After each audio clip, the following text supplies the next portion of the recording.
Welcome back, everyone, to another reaction video. Today we're taking a look at a channel that I've never done a reaction to before. It showed up in my recommendations. The channel is called Unhinged Past, and he has just over 3,000 subscribers. And I remember those days vividly, so if you like what you see and you want to check them out, I put a link in the description to the original content. You can check this out as well as the other commentary. Haven't watched this yet, so I have no idea what to expect. It's called 10 Worst Generals of the Civil War. And what I've gone ahead and done is I've sat down and made my own list just to see how it compares. And then when we get through his list, I'll throw out any ones that he didn't cover that I think need to be mentioned in the worst 10 generals. Recognizing all of this is, of course, subjective, and it's based on our opinions and our biases and all those sorts of things. And if he has one that I strongly disagree with or even slightly disagree with, I'll probably play devil's advocate and try to push back a little bit and give some reasons why I don't think they should be there. And we'll kind of go from there. Many of you, if you're new to the channel, might not know that the American Civil War is kind of one of my bread and butter areas. It's probably the thing I've studied the most. And I'm actually going to be leading a tour in Vicksburg of the areas connected to the Vicksburg campaign, some of the major battlefields and important sites. If you are interested in that, you can still sign up. I'll put a link in the description to where you can get the tickets for that. It's a 2-day tour. It'll be March. March 16th and 17th, I think. Whatever the Saturday and Sunday is that weekend. The link's in the description. You can check it out. Let's go ahead and dive into this one. The 10 Worst Generals of the Civil War. The Civil War was a bloody and tragic conflict that tested the courage and skill of many military leaders. Some of them rose to the occasion and proved themselves as brilliant strategists and inspiring commanders. Others, however, failed miserably and caused unnecessary losses and suffering for their men and their cause. It's a scene from Gods and Generals. We will explore 10 worst American Civil War generals based on their incompetence, cowardice, corruption, or cruelty.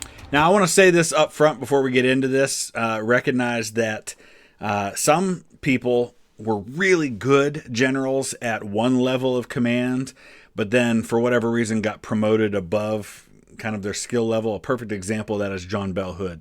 Brilliant brigade and division commander.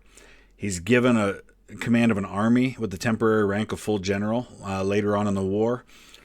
And I also recognize that at that point in his life, he had lost the use of an arm at Gettysburg. He had lost a leg at Chickamauga just a few months later.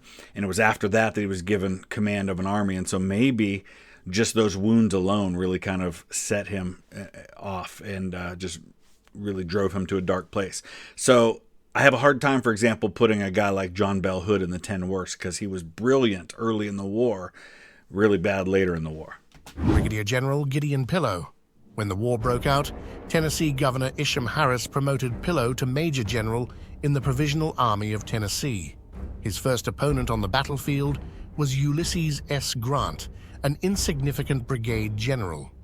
Grant wrote to his sister, "I'm not saying Pillow would shoot himself." We should be careful describing him as a insignificant brigadier general would be more accurate. Even though he had the rank of brigadier general, he was in command of an army at that point, the army surrounding Fort Donelson. Believe, however, that he would report himself wounded if he received a minor scratch. In November 1861, Grant launched a quick attack on him in Belmont, Missouri. Grant was able to deliver a devastating blow on Pillow's Confederates and escape a probable death trap. Meanwhile, Pillow did exactly the wrong thing at each phase of the battle. Gideon Pillow commanded a brigade of Tennessee soldiers on his final day of Stones River. The division commander, Major General John Breckinridge, was furious when he discovered Pillow cowering behind a tree rather than leading his soldiers. And John Breckinridge is a young guy. He's the youngest vice president in American history. He was only 36 when he was elected vice president. Even now at this point, he has just left office as vice president and is like 40, 41 years old. Breckinridge was a solid general, not outstanding, but solid. But yeah, Pillow was awful, and I think he probably rightfully deserves to be in the bottom 10. It was a gift that kept giving. 3 months later, as Grant besieged Fort Donelson, Pillow shamefully agreed to... Time out. He just said 3 months after Stones River was the Battle of Fort Donelson. Fort Donelson is in February 1862. Stones River is 10 months later. So I think he's getting his dates reversed here. Fort Donelson's well before Stones River. To the surrender of the still resisting army to Grant, who won the priceless nickname Unconditional Surrender during the fight. Yeah, but Pillow wasn't there when the surrender happened. He got out of there and left it to another general to surrender. Pillow usually blamed his failures on others. Major General John Pope. Pope's in my bottom 10. Pope was mocked by both his rivals and many of his own men. Lincoln sent Pope from the west to the east in the summer of 1862 to command the newly formed Army of Virginia, which was tasked with protecting Northern Virginia while General George McClellan battled on the Virginia Peninsula. While General George McClellan was withdrawing from the peninsula, by the time Pope comes east, McClellan's already hightailing it out of there.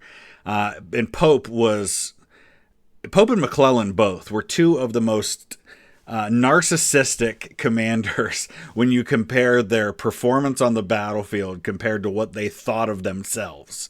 And both of them deserve to be in the bottom 10. Pope made exciting announcements and grandiose declarations about I'm not a fan of using the AI like this because it looks nothing like either John Pope or what a Union general would have looked like. The AI just can't pull that off yet. Whenever you give a prompt to AI art to try and draw something, they always screw up the uniform.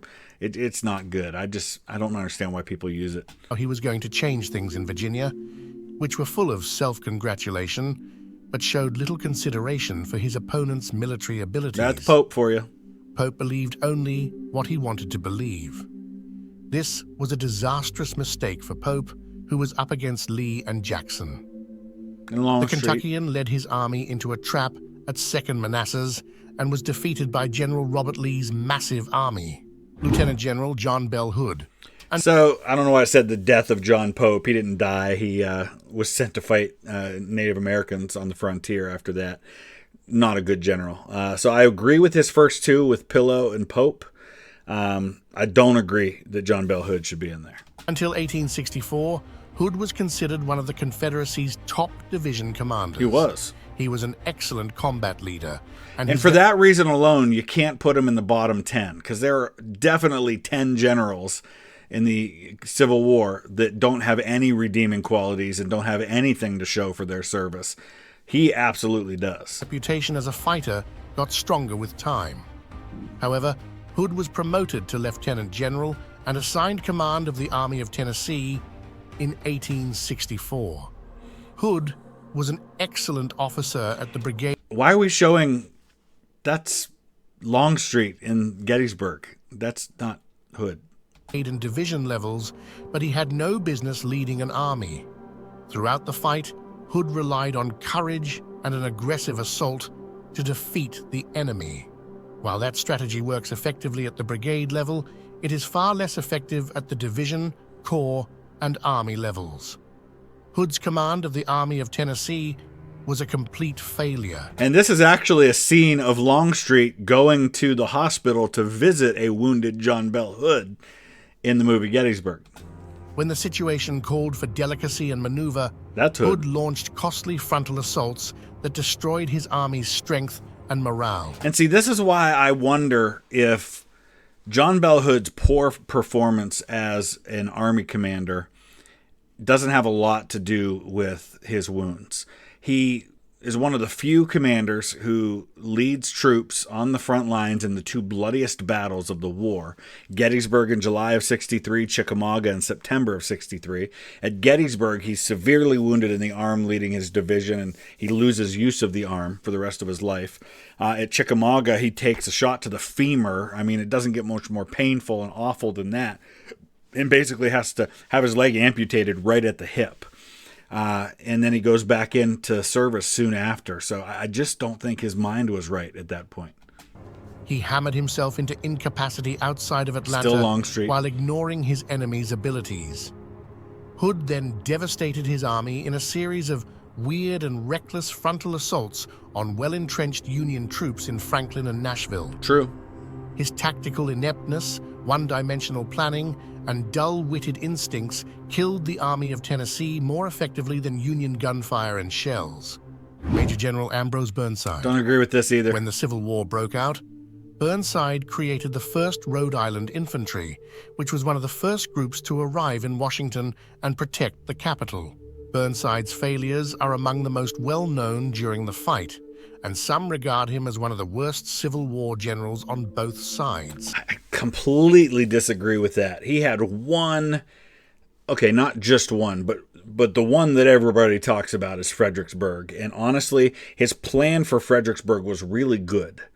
And had he not been failed by guys like Henry Halleck, his senior in command, who was the Union overall commander at that point, and just logistics and supplies failing him. He's waiting for these pontoon boats to arrive so that they can cross the river, and they get to the time to cross, and he has like one pontoon boat. Now, he makes some bad decisions at Fredericksburg related to that, but if the pontoon bridges had been there on time, we're talking about what a brilliant maneuver Ambrose Burnside makes that outsmarts Lee and gets between him and Richmond and maybe takes Richmond. It's those kinds of things that sometimes work against a commander. And then even after all of that, his plan for Fredericksburg is pretty good. We all think of Marye's Heights and what a disaster that was. Marye's Heights was never meant to be the main attack. That was a feint. That was meant to pin down Longstreet's force while the left wing of the Union Army broke through Stonewall Jackson. And there were like 50,000 Union troops on that side, and a fraction of them on the left actually went into combat. George Meade breaks Stonewall Jackson's line, but gets no help from his commanders and reinforcements. They could have easily won that battle. And again, then we're talking about what a brilliant general Ambrose Burnside is. I'm sorry, Burnside made some mistakes, but he was a good general, and throughout the course of the war performed well on the battlefield, much more than he performed poorly. And some of his biggest mistakes, I don't pin solely on him. He appeared to have no tactical abilities.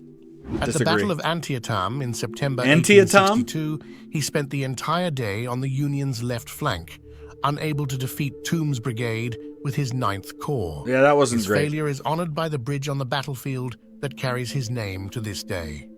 As commander of the Army of the Potomac at Fredericksburg in December 1862, his frontal attack on the indestructible Confederate position resulted in the pointless deaths of thousands of Yankee soldiers. And again, that wasn't a frontal attack. It was supposed to be a feint. Yes, they launched an attack, but they weren't expecting that they were going to be hurling troops at Marye's Heights all day. They were just trying to pin them down, like I said. So because the breakthrough didn't happen on the left, it's remembered for the debacle that it was. Lieutenant General Leonidas Polk. Yeah, former he deserves Bishop to be there. of Louisiana. When the war began, his connection with West Point classmate Jefferson Davis earned him a position as a major general in the Confederate States Army. One of the biggest drawbacks that the Confederates had going for them was Jefferson Davis's regular penchant for putting his favorites in command and keeping people he didn't like from command. And so you end up with guys like Leonidas Polk and John Pemberton who have no business at high command at all. But because they're favorites of Davis, they get those positions. And then you have guys like Joe Johnston, who people like General Grant regarded as one of the best commanders, if not the best commander on the Confederate side, constantly not getting opportunities because Jefferson Davis had it out for him for whatever reason. Really hurt the Confederate cause. He had no military experience other than his time at West Point when he graduated 8th in a class of 38. Yeah, he graduates from West Point and then he goes to seminary after that and ends up becoming a bishop, an Episcopal bishop. Upon taking command, he launched an expedition to Columbus, Kentucky. Terrible. Since Kentucky was technically neutral, Polk's 1861 raid prompted the state to request Northern assistance. Yep. The Confederacy lost what may have been a crucial strategic asset. He was continuously awful, making errors that cost thousands of lives and undermined the Confederate command structure in the West to the point where you could argue he was a Union spy. On June 14th, 1864, in the midst of the epic fight, Polk and a small group of fellow commanders rode to the top of Pine Mountain to better analyze the Union positions in the valley underneath. Riding along the Blue Lines, General Sherman used a spyglass to locate the officers. He directed the guns to fire on the gathering. The first shot scattered the Confederates, while the second ripped through Polk's body. Major General... Yeah, it basically cut Polk in half. It was some brilliant artillery fire by this battery that was commanded to do this. The way he described it's exactly what happened. Sherman spots these guys. I don't know that he knew exactly who they were, but he knew it was a group of high-ranking officers. He calls fire on them, and the shot, it's basically a solid shot that just goes right through Polk and pretty much just cuts him in half. It was brutal. General Benjamin Butler. Once in New Orleans... I don't have Butler on my list, but I don't have a big problem with putting him there. He became the military governor and governed the city in questionable ways. During this time, he issued Order 28, stating that any lady in New Orleans who showed disrespect for Union soldiers would be treated as if she were a prostitute. He did. He was relieved of his duties in December 1862 and assigned command of the Department of Virginia and North Carolina in November 1863, later known as the Army of the James. During the Bermuda Hundred campaign, he led this force badly, allowing Confederate commander P.G.T. Beauregard to slow him down with a smaller force. He failed again at Fort Fisher, North Carolina, and was ordered by Union General Ulysses S. Grant to return home and await orders. Lieutenant General... That's the way that you say you're done. Yeah, Butler's one of those... He's one of those political generals, and there's a lot of them. Dan Sickles is one. John McClernand's another one. A lot of these guys who, especially Democrats like Butler, who Lincoln intentionally gives high level of command to because he's playing the political game, and he's trying to keep the war Democrats happy by giving prominent Democrats high-ranking positions. But more often than not, when you are putting these guys in these positions because of politics and not because of their ability, it fails. Most of the high-ranking war Democrats were not good. McClernand gets relieved of command by Grant, so does Butler. We know what happens with Dan Sickles, who was a congressman before the war. Dan Sickles probably is one of the better ones as far as the war Democrats who were given high command because of politics, but still made a huge mistake at Gettysburg. General Theophilus Holmes. Okay. When the Civil War began, Holmes was the commander of Fort Columbus on Governor's Island in New York Harbor. He resigned his commission with the United States Army and joined the Confederate Army as a colonel. Holmes fought with Robert Lee during the 7 days battles of the Peninsula Campaign in 1862. On July 1st, in the early afternoon, one of the war's most powerful artillery barrages occurred. Malvern Hill. In the midst of the barrages, Holmes stepped from his cabin, cupping his ear, and said cautiously, "I thought I heard firing." Holmes was absolutely caught off guard due to his poor hearing. Holmes had a talent for lingering on the sidelines and making excuses not to attack, like he did at Malvern Hill. In his following position with the Trans-Mississippi Department, he failed to safeguard the Mississippi River outposts and refused to reinforce Vicksburg. That's true. Major General Daniel Sickles. So, yeah, I didn't have Holmes on my list either, but I can see that argument being made. I don't agree with Dan Sickles being one of the bottom 10 at all. Sickles' military career began as colonel of the 70th New York Infantry. In November 1862, he received a promotion to Major General. During the Battle of Gettysburg, he completely ignored Major General George Meade's direct orders. He did, but let's talk about the fact that in previous battles to that, he actually performed pretty well, and that's why he's one of the few political appointees that rises to the level of Corps Command. He had pretty good instincts. They just bit him in the butt at Gettysburg because he also had a bit of a temper and a bit of a, well, not so much a temper, but a bit of a kind of a rebellious streak in him. Remember, this is the guy who murdered his wife's lover, Philip Barton Key, pretty much in view of the White House when he was a congressman and Philip Barton Key was the D.C. district attorney, and then got off on the first successful use of temporary insanity defense.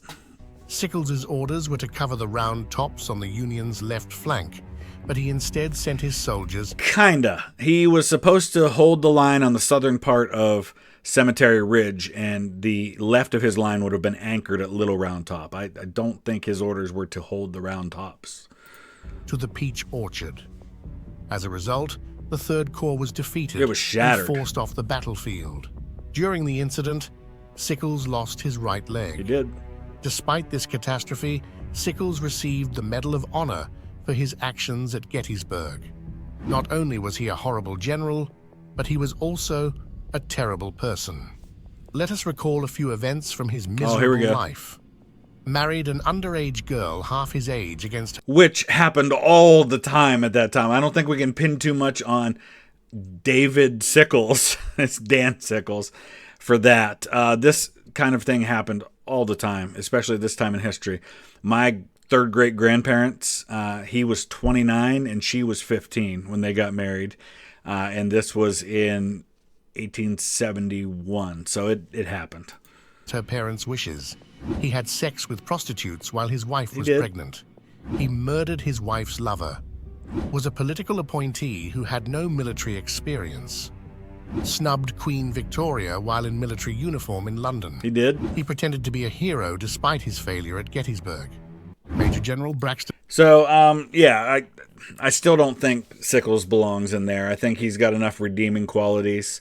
And the one big mistake you can pin on him, of course, is Gettysburg. And the Battle of Gettysburg was still won. And some, I don't know that I agree, but some would even argue that his advancing his corps against orders actually broke up Longstreet's attack and prevented it from succeeding. I'm not sure I agree with that, but I do agree Braxton Bragg should be there. Braxton Bragg was definitely the Confederacy's worst general. Bragg, I don't know if it's the definitely. supreme command of the Confederacy's western troops, was responsible for several costly southern defeats and the loss of thousands of men. His ideas were frequently meaningless, and he had no understanding of what campaigning was all about or even where his battles were headed. Bragg usually lost focus right before or after a fighting, leaving his subordinates to figure out what they were supposed to achieve. Under Bragg, the Army won some battles at Perryville, Simple mistakes are killing you here, man. Speaking to the person who created this channel, it's Chickamauga. It's Chickamauga. So little things like showing the wrong clips from Gettysburg of the wrong guy, spelling things wrong, putting David Sickles. Got to proof this stuff a little better. Everybody makes mistakes, but some of these are pretty avoidable mistakes. Stones River and Chickamauga, but never delivered the final Stones blow. River. This issue had been made worse by Bragg's inability to interact with people. Braxton Bragg's behavior and body language have been described as that of a cornered animal. Bragg was described by his subordinates as vindictive, contrary, and deceitful. Braxton Bragg was so hated by his men in the Mexican War that 2 different times they tried to kill him. One time they put a artillery shell under his cot and exploded it. It destroyed the cot, but Bragg survived. This is how much people hated serving with him. As a result, he discovered that his orders were practically never followed properly. He had almost no friends, except the one who mattered most, President Jefferson Davis. When everyone else had had enough of Bragg's argumentative and carping behavior, Davis always stood by his pal. After Bragg's defeat at Chattanooga in November 1863, Davis accepted his resignation as Army commander. However, Bragg remained involved in the Confederate Army throughout the war, serving as President Davis's military advisor, Major General George McClellan. Yep, Until he World should be War there. II, George McClellan was without a doubt the greatest organizer and commander of military operations in the American Army. However, As a battlefield leader, McClellan was absolutely unsuccessful. If you're familiar with Band of Brothers, obviously completely different war, completely different level of command, but similar issue. You've got a guy like Sobel in command of Easy Company who's great at training the men and preparing them for battle, but has no business leading them in the field. McClellan's the same way. McClellan always had solid ideas. He just lacked the motivation and ability to carry them out. Yep. He hated seeing his soldiers murdered or injured. He couldn't bear to see his magnificent instrument destroyed. And this was his biggest problem. And there's a conversation that happens in the movie Gettysburg between the character of Lee and the character of Longstreet that we don't know that it ever happened, but it works in applying it to McClellan. He talks about how you have to love the army, but to be a great commander, you have to be willing to order the death of the thing that you love. And what set apart McClellan from Lee or Grant or others was that McClellan was very popular with his troops, but he was completely unwilling to make hard decisions that might endanger those troops. And when he had an overwhelming opportunity to take Richmond in 1862, he wasn't willing to commit. When he's at Antietam, and again, he's got a 2-to-1 advantage on the battlefield, and he's got Lee away from his base of supply in Maryland, and a chance to destroy Lee's army, he won't do it. He retreated from war and physically left the fields where his soldiers were fighting. Because of his reluctance to fight, he believed reports that he was outnumbered. Yep. This developed a near-paralyzing sense of caution. When his preparations failed, he blamed everyone. The War Department... Not sure why we're showing an image of Fort Wagner in the 54th Massachusetts. That's Robert Gould Shaw being shot. ...and Stanton. During the Antietam campaign, he had the potential to end the war in the Eastern Theater, but he was unable to overcome his hesitation to lead the army into battle. Absolutely true. So here's who I would definitely add to this. Most of what I had on my list is there. I would absolutely add John C. Pemberton. Might have been the worst Confederate general. Had no business being in command of the troops at Vicksburg. Got that position solely because of his relationship with Jefferson Davis. He had been in command of building fortifications on the East Coast early in the war. He's given command of Vicksburg, and he makes wrong decision after wrong decision. And when he does finally come out to fight, he gets pretty quickly whipped at the Battle of Champion Hill. So he needs to be there. The other ones I have on my list are guys who are a little further down the chain of command. These are all, everybody he mentioned on this list was either a Corps or an Army commander. So those are all of the ones I had that were Corps or Army commanders. There are a few division commanders I might add, like James Ledley, who was just miserable, but I get why if we start talking division commanders, there's a whole bunch more we have to consider. So there you go. Make of that what you will. Does bother me some of the mistakes that were in the video, but by and large, it gave us something interesting to talk about. Who do you think needs to be on the list? Who do you think was on the list that shouldn't have been? Let me know in the comment section below. And if you're interested in joining us in March for the tour of Vicksburg or any of the other upcoming meetups we have going on, you can check out the videos about those, and the link is in the description to the tickets for Vicksburg. Thanks for watching.